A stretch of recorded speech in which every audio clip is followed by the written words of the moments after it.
नमस्कार दोस्तों, आप सभी का स्वागत है अकाउंट रूट चैनल पर। दोस्तों, आज की इस वीडियो में मैं बात करूंगा कि ऐसे वह कौन-कौन से पर्सन होंगे जो 5% वाले जीटीए की सर्विस लेने पर भी उनको आरसीएम पेमेंट नहीं करना पड़ेगा और वह ऐसे कौन-कौन से लोग होंगे जिनको आरसीएम में पेमेंट करना होगा।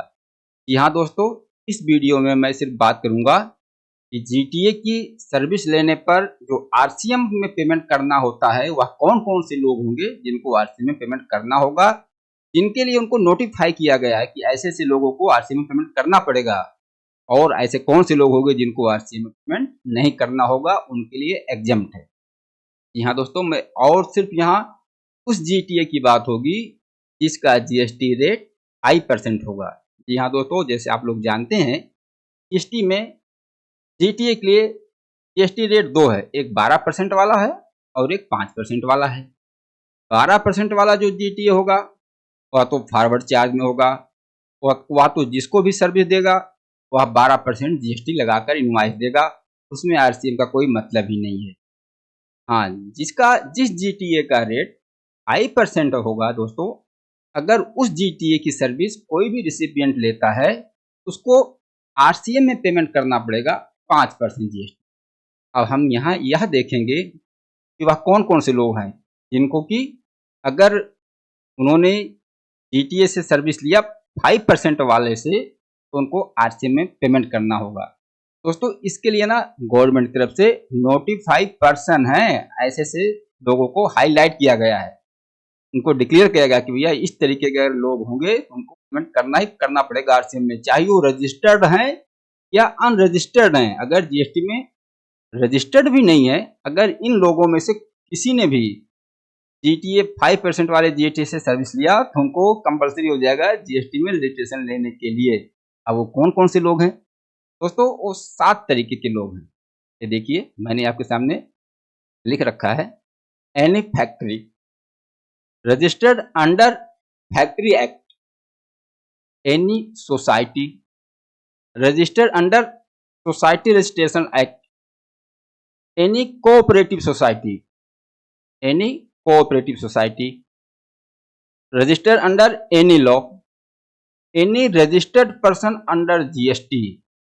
कोई भी पर्सन हो XYZ अगर जीएसटी में रजिस्टर्ड है तो उसके ऊपर भी आएगी liability. Body corporate registered under any law, body corporate, partnership firm, casual tax person, ये 7 लोगों को नोटिफाई किया गया है। अगर ये 7 लोगों में से कोई भी 5% वाले जीटीए से सर्विस लेते हैं तो इनको आरसीएम में पेमेंट करना पड़ेगा।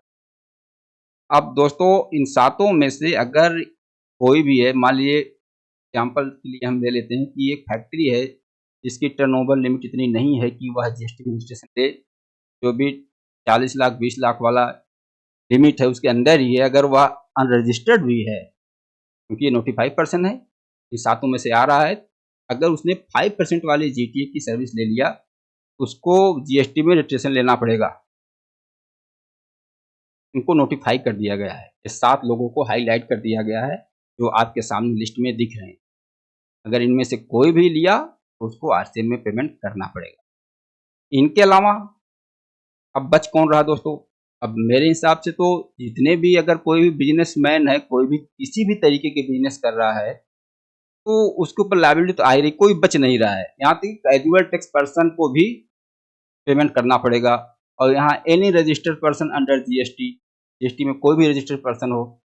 अब यहाँ बच गए अनरजिस्टर्ड, इनको छोड़कर जो ये 7 नाम हमने लिए, जो आपके सामने 7 पर्सन लिखे हुए हैं, इनको छोड़कर इनके अलावा अगर कोई अनरजिस्टर्ड है तो उसके लिए एग्जाम्पल, एग्जाम्पल के लिए जैसे कोई भी पर्सन है, हम हो गए, आप हो गए, किसी भी सिटी में जॉब कर रहे हैं, हम एक शहर से दूसरे शहर में शिफ्ट हो रहे हैं, अपने घर का सामान शिफ्ट कर रहे हैं, अगर हमने इस जीटीए की सर्विस ले लिया, क्या हमारे ऊपर लायबिलिटी आएगी? नहीं आएगी। तो हमारे लिए एग्जम्प्ट है क्योंकि हम इन जो 7 लोग हैं जो नोटिफाई किए गए हैं इनके अलावा हैं। इनके अलावा कोई भी अनरजिस्टर्ड पर्सन होगा उसको आरसीएम में पेमेंट नहीं करना होगा, उसके लिए एग्जम्प्ट है। यह तो क्लियर हो गया। कि ये कौन कौन से लोग हैं जिनको आरसीएम में पेमेंट करना पड़ेगा और वह कौन से लोग होंगे जिनको आरसीएम में पेमेंट नहीं करना होगा। इन 7 लोगों के अलावा कोई भी होगा, इन 7 लोगों के अलावा कोई भी पर्सन होगा अनरजिस्टर्ड होगा, वो आरसीएम में पेमेंट नहीं करना होगा, उसके लिए जीटीए की सर्विस एग्जम्प्ट। अब आगे हम देखते हैं कि ऐसे कुछ पर्सन है जो कि जीएसटी में रजिस्टर्ड हैं लेकिन फिर भी उनके लिए एग्जम्प्ट है, उनको पेमेंट नहीं करना होगा आरसीएम में। कौन कौन से लोग हैं ये देखिए। No RCM if recipient of service, लेकिन रजिस्टर्ड हैं जीएसटी में, जीएसटी के अंदर रजिस्टर्ड हैं लेकिन इनको आरसीएम की पेमेंट नहीं करना होगा, इनके ऊपर लायबिलिटी नहीं आएगी, इनके लिए यह सर्विस एग्जम्प्ट होगी। तो कौन कौन से हैं? Government department of central government हो, स्टेट गवर्नमेंट हो, यूनियन टेरेटरी हो, दूसरा लोकल अथॉरिटी हो, तीसरा गवर्नमेंटल एजेंसीज हो। ये लोग जीएसटी में रजिस्टर्ड हैं लेकिन अगर ये 5% वाले जीटीए से भी सर्विस लेते हैं तब भी इनको आरसीएम में पेमेंट नहीं करना होगा। अब यहाँ बात आती है दिमाग में कि इनको छूट क्यों दिया गया। यहाँ तो ऊपर बताया गया कि any registered person under GST, GST में कोई भी पर्सन हो रजिस्टर्ड हो तो उसको आरसीएम में पेमेंट करना पड़ेगा अगर वो 5% वाले जीटीए से सर्विस लिया। अब यहाँ ये लोग भी जीएसटी में रजिस्टर्ड हैं लेकिन इन लोगों को छूट मिल गई, इनको आरसीएम में पेमेंट नहीं करना पड़ रहा है, इनके लिए एग्जाम कर दिया गया। ऐसा क्यों दोस्तों? इसलिए किया गया है कि ये कोई टैक्सेबल सप्लाई नहीं करते हैं, इनको जीएसटी में रजिस्ट्रेशन लेने के लिए इनकी मजबूरी है। क्यों? जीएसटी में रजिस्टर्ड है सिर्फ टीडीएस काटने के लिए, टीडीएस इनकम टैक्स वाला टीडीएस नहीं, जो टीडीएस इनकम टैक्स वाला है, इनकम टैक्स वाला टीडीएस दिमाग में मत लाओ, यहाँ केवल जीएसटी की बात हो रही है। जीएसटी में सेक्शन है 51 दोस्तों, 51 सेक्शन में नोटिफाई किया गया है ऐसे ऐसे लोग हैं जो कि कुछ भी परचेज करेंगे, उस परचेज अमाउंट पे अगर वो 2.5 लाख से ज़्यादा अमाउंट होता है उनको 2% टीडीएस काटना होता है। 1% सीजीएसटी, 1% एसजीएसटी या सेंट्रल है तो 2% आईजीएसटी, मतलब टीडीएस रेट 2% है। तो इन्होंने सिर्फ रजिस्ट्रेशन ले रखा है टीडीएस काटने के लिए। कौन? एक गवर्नमेंट डिपार्टमेंट, चाहे सेंट्रल या स्टेट या लोकल अथॉरिटी या गवर्नमेंटल एजेंसी।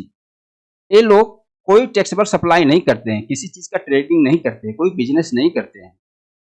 ये लोग अगर किसी से कुछ परचेज करेंगे, ये डिपार्टमेंट गवर्नमेंटल एजेंसीज हो गई या गवर्नमेंट खुद अगर किसी से कुछ परचेज कर रहे हैं या किसी से सर्विस ले रहे हैं, अगर उस परचेज का अमाउंट 2.5 लाख से ज़्यादा है, इनको 2.5 लाख से ज़्यादा का पेमेंट करना है ना, तो ये 2% टीडीएस काटते हैं।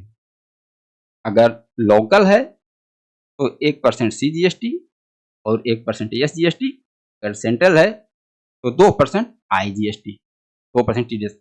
इस टीडीएस काट कर गवर्नमेंट को पेमेंट करने के लिए इनको सिर्फ जीएसटी में रजिस्ट्रेशन ले रखे हैं और ये कोई काम नहीं कर सकते, कोई टैक्सेबल सप्लाई नहीं करते, सिर्फ और सिर्फ टीडीएस काटने के लिए ही रजिस्ट्रेशन ले रखा है जीएसटी में।